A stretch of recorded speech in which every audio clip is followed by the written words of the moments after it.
Hey guys, welcome back. I'm at our project house, Casa Cielo, and we turned the living room into a complete blank slate, and so I wanted to show you kind of what we did.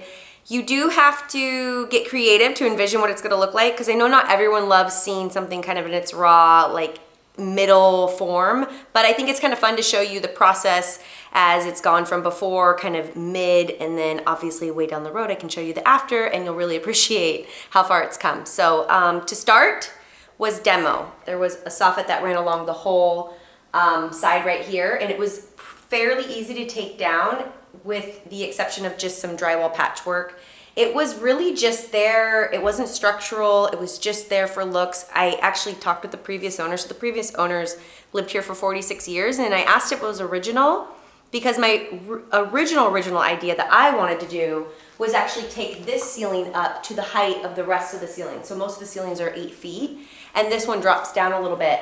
It was totally possible to do, but it killed the budget a little bit because outside of the soffit where that entry spot is, I would have had to move the ductwork in the up there and kind of move some framing around it. The furnace is right there. So it would have kind of made it a lot more complex and just ate into the budget more, but this was really simple, and I'm so happy with how it looks for kind of a relatively low cost to remove it. And the big thing I wanted was, before you used to come down this hallway and it had this weird kind of sight line, and now it's completely open. It doesn't feel like it has this low hanging hallway anymore. Now the wall can just kind of go all the way up. The other thing we demoed was the house of doors. This was also a door. Way in the future, this is going to be a powder room, and so I just knew it would be too many doors right here. Plus, it's kind of odd to have a door into the living room, so we have taken out a lot of the doors in the other rooms, and we've just really simple framed them out with pine and primed them. My dream was to have them all framed out in wood, and kind of for budget reasons, we chose not to do that, just because really nice wood right now. It was an easy way to kind of cut it, and then later we can add that. And other than that, other demo, we had demoed the valance a long time ago, which there was just a big valance with rope lights and vertical blinds, and it was fairly easy to take out and patch all that up. And we actually were able to add a sconce because there was already electrical going to those rope lights. So I added a sconce. I thought maybe this might be a cool little reading corner eventually. And then after that, I decided to skim coat the walls. So the walls had a lot of different texture. There was a really intense texture right in the front entryway, and then not too bad of a texture everywhere else. So now we have just butter smooth walls, which I love. This you're seeing is just primer. I am planning to possibly do a Roman clay over the top of this, which is basically a treatment. It's kind of a paint treatment.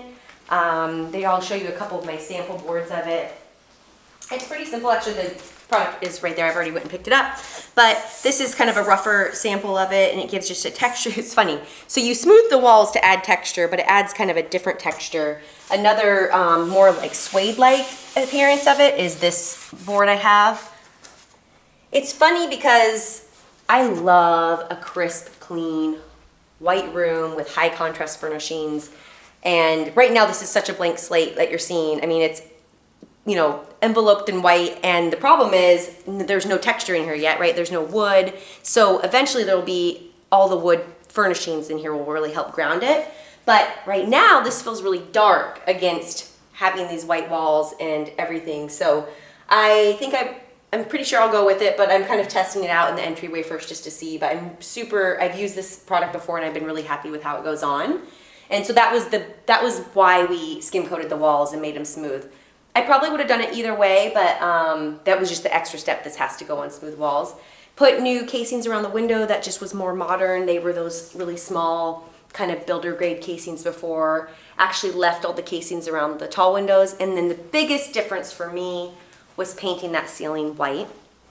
And so we did the same white on the ceilings, carried that down onto the fireplace. Again, the walls are just primered, so you can see the little bit of a difference, but the paint we used, my painter had used this in the garage for us. It was it's a Behr stain guard, or I'll go grab the can for you, but I'm gonna give you a little tip on this paint.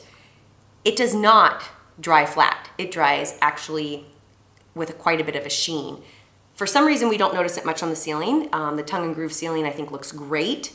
you don't notice that it's shiny, because you never want a ceiling to be shiny. It shows imperfections. In fact, when the light hits the entryway ceiling, you can see there's imperfections because any kind of shine will show that. But this ceiling looks great. It didn't look great when it was on the fireplace, so I noticed it right away that it was really shiny. And so we just ended up buying a different brand of paint and painting over that, and it looked fine. But I'll show you right now, because I can't remember what it's called. But I made a little mental note. What is it? Stain Guard. Oh, Stuff Defense. So this stuff, it works great in certain rooms, but we bought flat, and it was not flat. I'll show you. I took some footage of the fireplace before it happened, or after we painted it, and it was super shiny. So I do like that paint a lot. I think it's a great way to have flat walls, but it also gives you a washable wear to it. Unfortunately, it just didn't work on the fireplace. But yeah, look at this glorious blank slate I have to work with. I'm really happy with how it turned out. I think it's so funny because eventually the outside of the house is going to be white. If you've heard me talk at all, I can't wait for the outside of the house to be white. And now all I can see is that eave outside that is so dark, but the room's coming along, and now it's kind of my turn to be able to add all the texture, all the design, all the furnishings, and there's a lot still to do, but this was such a big feat kind of getting to this point. And then let's walk into the entry area because that is gonna be a big change as well. Floors. I didn't really address floors, but as you know, I'm keeping the tile. It's still not clean, but I'm keeping the tile. And then the carpet, the kids sure love playing on this carpet. I would not zoom in on this carpet, my darling. No, please don't. It's so bad, but we're gonna try cleaning it, or I might just replace just this section of carpet. Again, I think that's once I get into the real design phase of that. I think right now all I can focus on is I just need to see some wood in this house. Keeping the tile has been great, but I can't wait for that 9-foot credenza. I think I'm gonna build it, so I need to get on that, but that's kind of what's going on in here. And then the other areas I'm really excited to make over are this entryway. I don't know if anyone remembers, but this was probably the most 70s looking area of the house because it had bubbled windows. Okay, so this section is getting quite the makeover, and it's a budget makeover, which I really love because I think there's just some things I can change and upgrade and do without too much real major costs. So obviously this huge door is my favorite thing, and I think you could go really crazy and do a beautiful wood door, and that's not what we're gonna do right now, but I'm keeping this big door and the side lights, which I don't know if you were like me and didn't know what these called, but I learned they're called side lights. And I went through a lot of options for these side lights. I went through some really beautiful ribbed, kind of bringing back some of that 60s style. I just knew I didn't want that yellow bubbled kind of design that was on there before, which was the 70s style. Super simple to replace these. So we took out the molding, took out the glass, and then I ended up going with clear. Just total last minute, I just had a gut feeling that clear was gonna be the best. We get the most beautiful afternoon light in here, and being on a cul-de-sac, it's like the dream. You can have this openness and not have to worry about people coming and going. Maybe just the Amazon guy, the UPS guy would be the only people. So I went with clear because I was worried that the ribbed would just be too much with the rest of the lines of the entryway. And we're just waiting on some molding, so that's not finished right now. This is the paint color. So this is the same color that's in there on the living room on the ceilings. And I'm going to carry it into this entryway. So I'm just kind of taking this entryway as a little mini makeover, and we're not painting the whole house right now. So because this entryway is kind of separate, I'm going to just paint the whole thing white. I have a new really nice cylinder fixture for here. And then I'm doing a treatment on this step right here. For the step, I knew I wanted a terrazzo treatment, and I actually got these really beautiful samples from a local company here in town, and was so sad because original terrazzo, it needs the depth of it. And the reason being is because you have all this exposed aggregate, and so the more aggregate you have exposed, which is what these rocks are, that's the aggregate.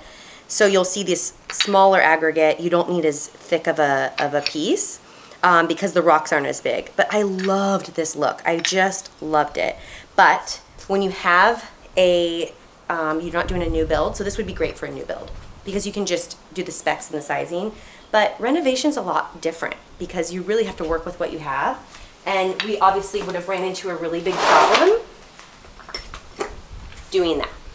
Now, I could have grinded it down, but you pay a lot of money for original terrazzo. I mean, this stuff is not cheap. It's like $22 a tile.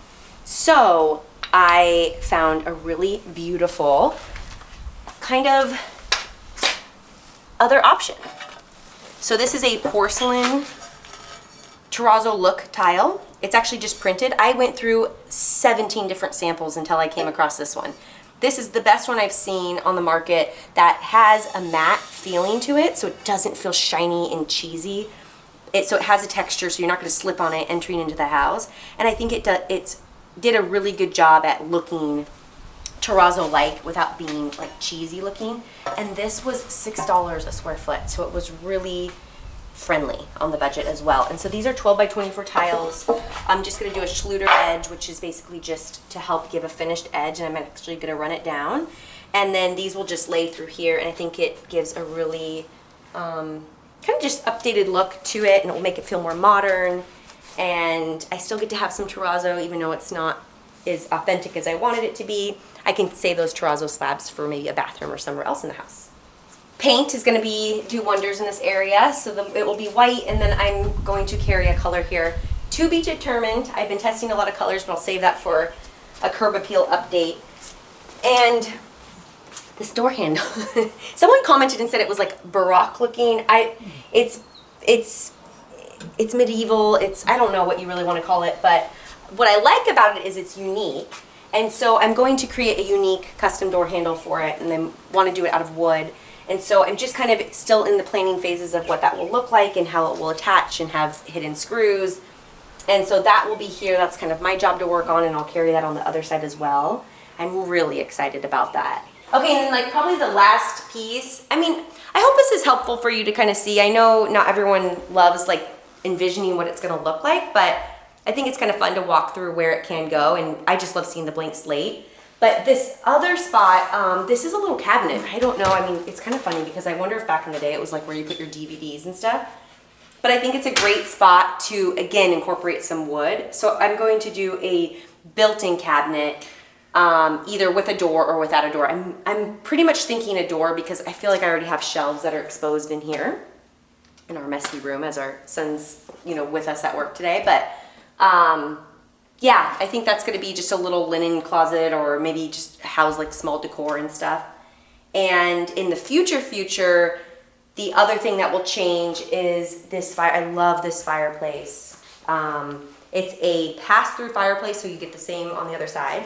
And this is called a plinth. And right now it's tiled in this glossy travertine. I don't mind the travertine, I just don't like the gloss. So there's a couple options for the time being. Option one is see if I can take off the gloss, which is products on the market that say the gloss can be removed, and it's just like a spray, and it's $20 to try the bottle. I thought maybe I'd try that first to strip it. I don't really want to do anything crazy like sanding it, but what I really want here is a poured concrete plinth. I want it to just have that kind of exposed. I want to see all the like bubbles and crackles of the concrete. Like I really love that raw material, and so eventually. Once I kind of want to find somebody who's really experienced with concrete. I've worked with concrete a lot, but more poured slabs. And so I think eventually we'll take off this marble, or this travertine marble. I think actually this might be marble. And then put that concrete over it. But that's kind of a future plan. I think for the time being, I kind of don't mind it because I always, when I come into a place, I first see what I can keep. Because usually with the budget and with a phase one, it's like, what can you keep and make better? And that's kind of one of those things where I'm like, this is working. It's not broken. It's not poorly done. It just is, the glaze is probably the only thing off on that one. But yeah, that's my living room update for the moment. I think we made great progress, and like I said, you'd have to get a little creative to envision what it can be. But I'm excited to bring you along for the rest of the process, and hopefully next time I see you, it will look a little bit more styled up for y'all. Okay, see you next time.